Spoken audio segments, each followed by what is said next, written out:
তাহাজ্জুদ করছি, একটু হজ করছি, একটু লম্বা লম্বা সেজদা দিছি, একটু ভালো আলেম হইছি, ভালো মুসল্লি হইছি, আমাদের অহংকারে মানুষ টিকতে পারে না। আছে কি নাই বলুন? শয়তান কত বছর ইবাদত করছে? একটু আমার সাথে জবাব দিবেন। শয়তান কত বছর ইবাদত করছে? কি 9 লক্ষ বছর বাঁচবো আমরা? 9 লক্ষ বছর ইবাদত করার পরও তিনি জাহান্নামে যাচ্ছেন, আজীবনের জন্য জান্নাত থেকে বহিষ্কার হয়ে গেছেন। ওই কথাটাকে বুঝাইবার আগে আমি একটা বনি ইসরাইলের ঘটনাকে আমি আপনাদের মাঝে পেশ করব বোঝার জন্য। মানলে আপনাদের ভালো, না মানলে আরো ভালো, আমার তো আর অসুবিধা নাই। কি বলেন? আমার বলার কথা বলে দিচ্ছি, মানলে আপনার জন্য হলো দুইটা, ফারিকুম ফিল জান্নাহ ওয়া ফারিকুম ফিস সাইর। একটা ডান দিকে আর একটা বাম দিকে, যেদিকে ইচ্ছা সেদিকে যান। ইচ্ছা স্বাধীনতা আপনাকে দিয়েছেন, আপনাকে জোর করে আমি কোনো কিছু ভালো করতে পারবো না যদি আপনি না হন। বনি ইসরাইলের সেই ঘটনাকে কেন আমি টানবো? দুই ব্যক্তির ঘটনা। এক ব্যক্তি ইবাদত করনেওয়ালা, আর এক দিক বদ করনেওয়ালা। বুঝতেছেন আমার কথা? বোঝা যায় ভাষা? একজন ইবাদত করতে করতে জান্নাতে যেতে মাত্র আধা কদম বাকি, আর একজন বদ করতে করতে, গুনাহ করতে করতে জাহান্নামে যেতে আধা কদম বাকি।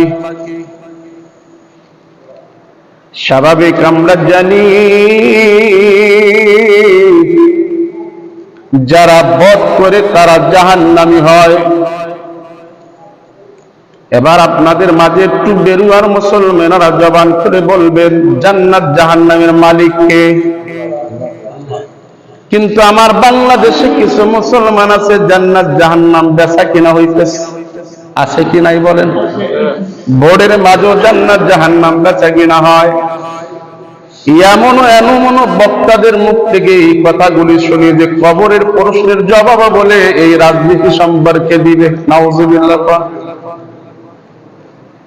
এ মুসলমান, আমরা কত বদওয়ালা, বদনসিবওয়ালা।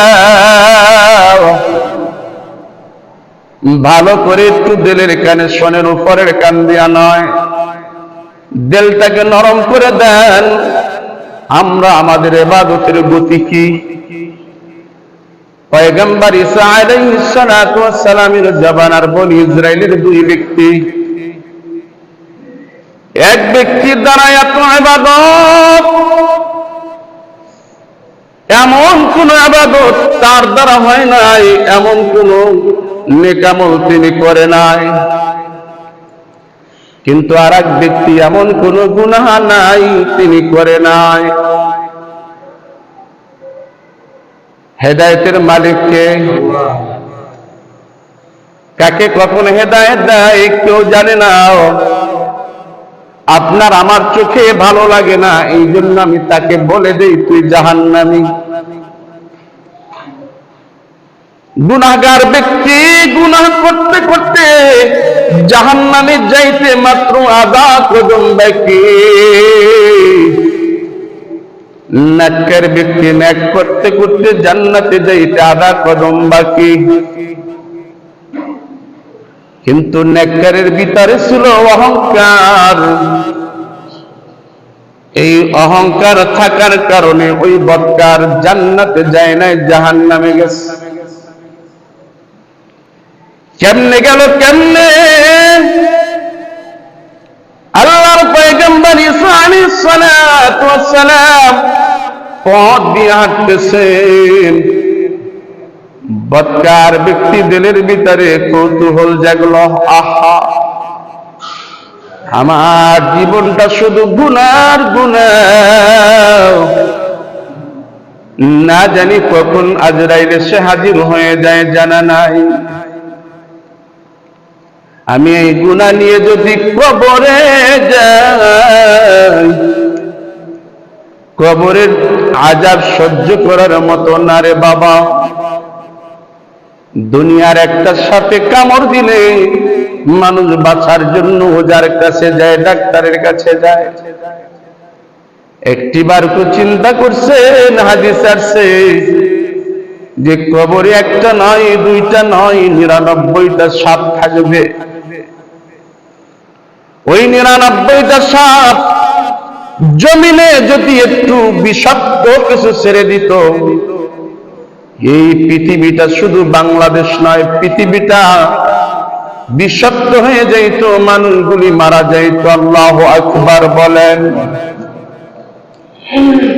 আমার আল্লাহ বলে, বান্দা যখন তুই পাপ করছো, অনুশোচনা এসে গেছে, অনুশোচনার কারণে আমি রব এমন রব, আমি আল্লাহ এমন আল্লাহ। সুবহানাল্লাহ, সুবহানাল্লাহ। আমি তোকে মাফ করে দেই, শুধু দেই নয়, মাফ করার পরে বান্দা তোর আমলনামায় যেই গুনাহ ছিল, গুনাহগুলি মুছে দিয়ে ওই গুনার জায়গায় নেকি উঠায়া দেই। সুবহানাল্লাহ। পয়গম্বর ঈসা নবীর উম্মত গুনাহগার চিন্তা করতেছে, আমি তো এখন দুনিয়া থেকে বিদায় হয়ে যাব, কারণ আমার হায়াতের জিন্দেগি শেষ হতেছে। হঠাৎ করে পয়গম্বর ঈসা নবীকে সামনে দেখে হাউমাউ করে কান্না করতেছে। কান্না করতে করতে পয়গম্বরের পাওটা জড়ায়া ধরছে। আল্লাহর পয়গম্বর ঈসা রূহুল্লাহ, আমি এমন কোন গুনাহ নাই যেই গুনাহ আমি করি নাই। ও আল্লাহর পয়গম্বর, আমার কোন মাপ পাওয়ার রাস্তা আসেনি? সুবহানাল্লাহ, জোরে কোন। কথা বলার পরে পয়গম্বর চুপ করে দাঁড়িয়ে আছে। কিন্তু ইবাদত করেনেওয়ালা যিনি জান্নাতে যাইতে কত কদম বাকি, চলে একটু বলেন না, কত কদম? আধা কদম বাকি। আধা কদম হইলি সে জান্নাতে যাবে। আর এই বৎকার ব্যক্তি আধা কদম বাকি, তিনি জাহান্নামে যাবে। মুসলমান ভাইরা আমার, ওই যে নেককারওয়ালা ব্যক্তি এবার ডেকে ডেকে পয়গম্বর কি বলতেছে, পয়গম্বর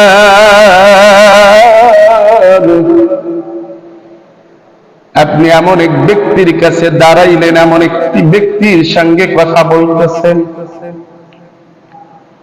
ওই ব্যক্তি এমন কোন গুনাহ নাই যা করে নাই।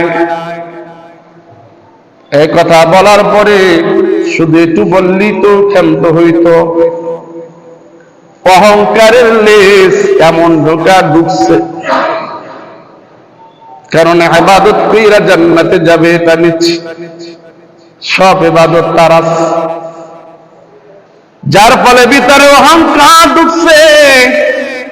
অহংকার ঢুকার পরে ডাইকা বলে, পয়গম্বর এমন লোক যদি জান্নাতে যায়, ওই জান্নাত আমার দরকার নাই। একটু নাউজুবিল্লাহ কও। যেটা আমার বাংলাদেশে হচ্ছে, ঠিক কিনা বলেন? ও বেরুয়ার মুসলমান, আপনাদের দেশে হয় না তো? একটু ইবাদত করলেই মনে করছেন আপনি জান্নাত কিনা ফেলাইছেন, জান্নাত বেচা কিনা হইতেছে। আল্লাহ আমাদের হেফাজত করুক, বলেন আমিন। মুসলমান ভাইরা, জান্নাত জাহান্নামের মালিক আল্লাহ। কে জান্নাতে যাবে, কে জাহান্নামে যাবে এটা বলা যাবে না। আপনি নামাজ পড়ছেন, রোজা রাখছেন, হজ করছেন, যাকাত করছেন, সব ইবাদত করছেন, এই দিয়ে আপনি জান্নাতে যাবেন, এই কথাটা কখনো ভাইবেন না যদি আল্লাহর দয়া না হয়। বলেন কিসের? আল্লাহর দয়া না হয়। একটা লোক দেখতেছেন সারা জিন্দেগি যাবর গুনাহ করছে, এমন একটা আমল তার আল্লাহর কাছে পছন্দ হয়েছে, ওই আমলের বিনিময়ে আল্লাহ তাআলা তাকে জান্নাতের মালিক বানায়া দিয়েছে।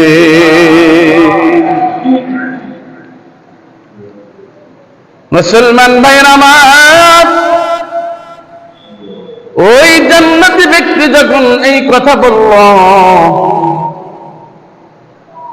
আল্লাহ তাআলা নারাজ হয়ে গিয়ে পয়গম্বরের কাছে ওহী পাঠায়া বলল, পয়গম্বর আপনি জানায়া দেন জান্নাতের মালিক আমি, জাহান্নামের মালিকও আমি। ও যদি এই বদকার লোকের সাথে জান্নাতে যাইতে না চায়, ও যাইবে জাহান্নামে। আর বদকার ব্যক্তি বিনয়ের কারণে, সুবহানাল্লাহ বলেন সুবহানাল্লাহ। কিসের কারণে ভাই? বিনয়ের কারণে, নম্রতার কারণে।